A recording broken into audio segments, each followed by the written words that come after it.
بیا هم سلامونه نیک اهل احترامات خدای دې وکړي چې د جنون وصال یوټیوب چینل ټول ملګري به راته روغ جوړ به وي.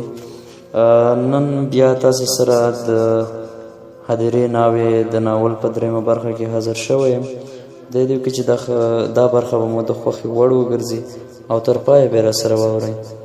په تېره برخه کې مو اورېدلي وو چې زلمي په خپله هغه لهجه چې تل به یې د صنم په وړاندې کاروله وویل: میلمانه راغلي دي، هله نو چای دې تیار کړي او که نه؟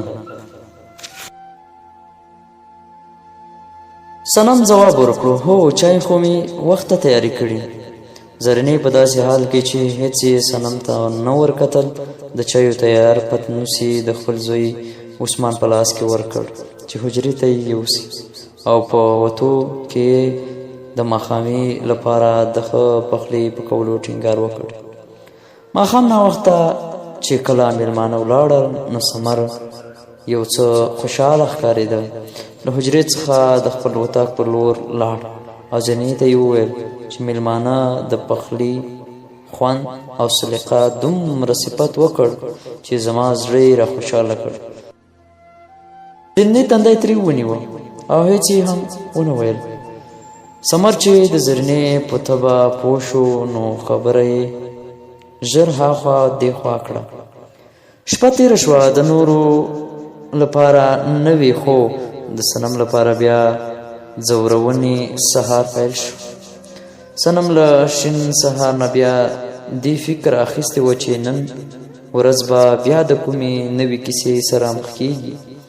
په همدې فکرونو کې د لوښو په مینځلو کې د کوهي غاړې ته بوخته وه چې زرلښته راننوته. په چابکو قدمونو یې د صنم خواته راغله او کېناستو سره سم یې د صنم په ځورولو او خندولو لاس پورې کړ. د صنم په ژوند کې یوازینۍ زرلښته وه چې د صنم د خندولو او خوشحالولو هڅه به یې کوله. ډېر ځل به یې هڅه له دې وجې ناکامه وه چې د صنم د ژوند دردمن داستان د صنم د ژوند ټول خواږه زبېښلي وو. زرلښتې هم هېڅ خپلو هڅو ته د پای ټکی نه کېښود. لسګونه ځل یې له صنم نه دا پوښتل چې د ژوند کیسه یې ورسره شریکه کړي، خو صنم به د زرلښتې د دې پوښتنې په ځواب کې یوازې یو سوړ اسویلی ورکړ. سترګې به یې اوښلنې شوې او د زرینې له ویره به یې سر ځوړند ونیوه. زرلښتې به چې د صنم ویرېدلې څېرې ته وکتل حیرانه به شوه او زر قسمه فکرونه به یې په ذهن کې شور جوړ کړ. نن یې هم د نورو ورځو په څېر یې د خپلو ټولو پوښتنو په ځواب کې یوازې د صنم چوپتیا ترلاسه کړه. له کوهي یې اوبه راویستلې او له صنم یې مخه واخیسته. په تلو تلو کې یې وویل: خالا سره مې د یو څو شپو لپاره کابل ته ځم. صنم یو څه مایوسه شوه ځکه زرلښته به پرې تل خوږه لګېده، له ځان هم پرې ډېره ګرانه وه. زرلښتې د صنم دوی له کوره ووته او په پښه نیولې قدمونو خپل کور ته ننوته. انګړ کې خاله ماجبین د خپلې ځوانې لورې سلګۍ او خاوند عمر سره ولاړ و. په لوړ غږ یې وویل: زرلښتې لورې ژر راځه که نه چې موټر راغلی، موږ تا ته په تمه یو. زرلښتې قدمونه لږ ګړندي کړل. دا دی خاله جانې، ژر جامې بدلوم او در ووځم. څو شېبې وروسته زرلښته راووته او د کابل پر لور روان شول. په ټوله لار کې د صنم په اړه فکر کوه، هېڅ یې زړه ارامه نه مونده. سلګۍ چې ډېره مسته او شوخه جنۍ وه، څو ځلې د زرلښتې د پام اړولو په پلمه خندونکې خبرې وکړې. زرلښتې به د زړه په سر وخندل او بېرته به یې فکر د صنم خواته شو. زرلښتې په لار نه څه وخوړل او نه یې هم وڅښل. یوازې همدا فکر زړه او ذهن تخسیر کړ چې آخر دا کوم زورور توپان و چې د صنم ټولې خوښه یې نامعلومې خواته په هوا کړې. غرمه مهال و چې موټر د پاخه سړک په سر د یوې ښکلې ودانۍ تر څنګ ودرېد. سلګۍ او عمر دواړه د موټر نه ښکته شول او خاله یې زرلښتې ته هم د ښکته کېدو بلنه ورکړه. ټول ستړي ستړي وو. سلګۍ چې د دې کور یوازینۍ لور وه د ننوتو سره سمه ویده شوه. د سلګۍ مور به تل د خپل زوی پرویز ته همدا شکایت کوه چې واده کولو سره یې بیخي تغییر کړی او بالاخره د جنجالونو د زیاتوالي له وجې پرویز له خپلې مور او پلار نه جدا شو او د خپل خسر کرای ژوند پیل کړ. خو سلګۍ بیا په مور او پلار دومره ظاهره وه چې لسګونه مرکې د دې لپاره رد کړي چې ګوندې مور او پلار یې یوازې پاتې نشي. سلګۍ د اقتصاد پوهنځي د اخیر کال محصله وه. د خپل لیاقت او استعداد سره سره یې د خپلو ښو اخلاقو اداو له وجې د ټولو ښوونکو په زړه کې خاص ځای درلود. تر ډېره یې مرکه کوونکي له ځوانانو ښوونکو او همصنفیانو له جملې وو. خو سلګۍ د خپل مور او پلار د یوازې نه پرېښودلو لپاره د خپل راتلونکي ژوند ټولې خوښیو سره مخه کړې وه. سلګۍ بیا داسې اجتماعي خوی درلودونکې پیغله وه چې په څو شېبو کې به یې ډېر پردي خلک خپلول، ځکه ورسره د زرلښتې هم څه ناڅه ساعت تېر او وخت یې ښه تېرېدل. یو ورځ یې زرلښتې ته وویل: مورجانه هم ځي د کوم ګاونډي کور ته فاتحې ته، راځه زما سره پوهنتون ته لاړه شه، ساعت به دې هم تېر شي او زموږ پوهنتون به هم وګورې. زرلښتې سلګۍ ته په شرارتي انداز وکتل او ویې ویل: که ټولګي کې مو کوم ښکلی ځوان وي نو بیا ضرور در سره ځم. سلګۍ په کړس وخندل: ستا د ښایست جلوې دومره کمزوري نه دي چې کوم یو دې په زړه داغ نه کړي. دواړو غبرګ او د زړه د اخلاصه وخندل او د پوهنتون پر لور روان شو. په لاره زرلښتې د کابل پوهنتون ماحول، درسونو او صنفیانو په اړه سلګۍ نه پوښتنې کولې او سلګۍ به په پوره لیوالتیا سره ځواب ورکوه. سلګۍ د خپل صنف په اړه داسې ویل: لومړی سمستر 38 هلکان او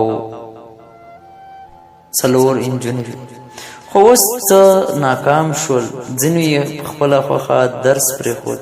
اوس مهال 11 هلکان او 3 انجونې یو. زرلښتې په بیړه پوښتنه وکړه: ښه، اوس 4 انجونو نه 3 پاتې شول؟ سلګۍ ځواب ورکړ: هو. هغه بل ټولګیواله هم پوښتنه وه. د جلال آباد وه. د دریم کال دی. د دریم کال په شروع کې بیا رانغله. زرلښتې بیا وپوښتل: نو ولې درس پرېښود؟ سلګۍ اوږده ساه واخیسته او زرلښتې ته یې وویل: داستان یې ډېر اوږد دی او یو څه فلسفي رنګ لري. بیا دواړو څو شېبې غلې ناستې وې. سلګۍ ژور فکر یوړ او هغه وخت چې پام یې شو چې ټکسیوال پرې غږ کړ: مهرباني وکړئ ورسېدئ.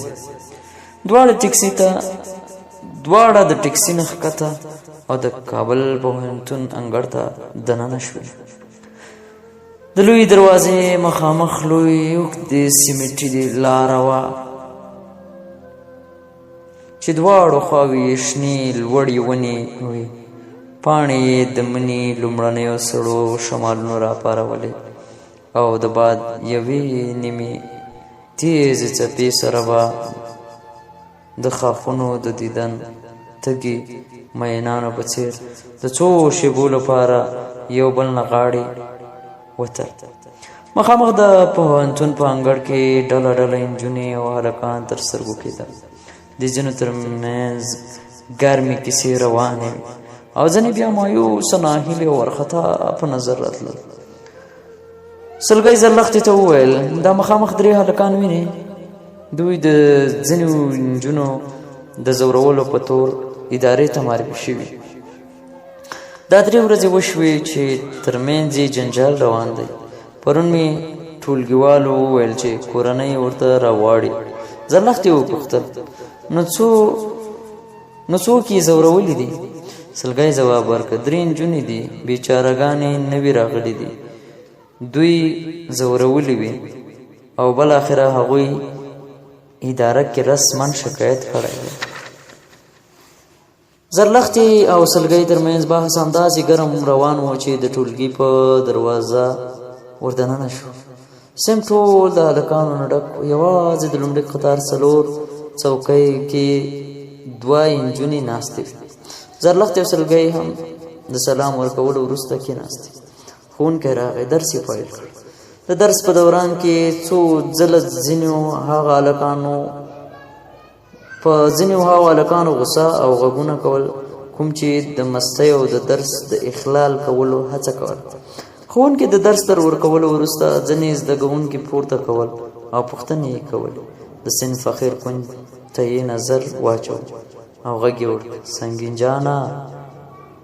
سنګین جان به راته ووایي چې نننی درس نه یې څه زده کړل. سنګین چې ښکلی او دنګ چناري ځوان و په خپل ځای کې غلی ودرېد. ټول زده کوونکو ورته په مهربانۍ انداز ور وکتل. په ټولګي کې یوه سحرایي خاموشي خوره شوه، خو د دې دنګ ولاړ قامت د وچو شونډو نیولو په پار د ژور درد ګواهي ورکوله. ښوونکي د څو شېبو چوپتیا وروسته وویل، سنګین جانه هڅه وکړه چې نور دې حالت ته د پای ټکی کېږدې. ژوند په دې طریقه شونی نه دی. کوشش وکړه نور درسونو ته توجه ورکړه. ځینې نږدې ملګرو او ټولګیوالو یې سنګین ته د ډاډ ورکونې په اندازه کتل. ښوونکي اوږده ساه واخیسته، خپل کمپیوټر او کتاب یې راواخیست او له ټولګي ووت. د زرلښتې په ذهن کې سلګونه پوښتنې موجونه وهل. د سلګۍ خواته د ناستو نجونو په پوښتنو یې پام ور بدل کړ. دوی له سلګۍ نه د زرلښتې په اړه پوښتنې کولې او بیا یې په دري ژبه زرلښتې ته ښه راغلاست او ستړي مه شي ویل. د دوی د پوښتنو لړۍ لا هم هغسې روانه وه چې یو ټولګیوال یې ورغږ کړ، راتلونکي 2 ساعتونه خالي دي او راتلونکي سیم به په 12 بجو شروع کېږي. په سیم کې شور ماشور شو. ځینو غوسه او د ادارې د دې فیصلې ناراضه ښکاره کېدل چې ولې مهالویش کې ځینې ساعتونه مسلسل خالي لیکلي. د دوی شور ماشور او شکایت لا همداسې روان و چې سلګۍ زرلښتې ته وویل، راځه بیرون به لمر ته کښېنو او یو ګرم چای به هم وڅښو. زرلښتې هم پرته له کوم دلیله سپکه جګه شوه او سلګۍ سره روانه شوه. زرلښتې او سلګۍ خپلو کیسو کې ګرمې وي چې د زرلښتې غوږونو ته د شپېلۍ نغمې ورو ورو راسرېدې. هره خوا یې ولیده او د شپېلۍ نغمو ته یې د نږدې فاصلې نه د اورېدو تلوسه لا پسې زیاتېده. ګامونه یې لږ چټک کړل. یو اړخ ته د شنه چمن منځ کې یې هماغه دنګ ځوان تر سترګو شو. شپېلۍ په لاس ناست دی او د شپېلۍ د خوږو نغمو په ذره یې د زړه درد غږوي. د سنګین د شپېلۍ غږ دومره زورور و چې په دې لاره هر تېرېدونکی لاروی به یې د څو شېبو ځان سره تم کړ. هرې خوا چوپتیا واکمنه وه. د ونو په لغړو ښاخونو کې ناستې مرغۍ به هم د شپېلۍ د نرمو نغمو سره غلې شوې. ځینې له ژونده ستړي ځوانان خو ورته داسې په علاقه چاپېر ناست وو، تا به ویل لکه همدا څو شېبې چې د ژوند خوږې شېبې وي. زرلښتې څو شېبې جوړه تماشا یې تا په ننداره و چې سلګۍ پرې ورغږ کړ. زرلښتې تا ته وایم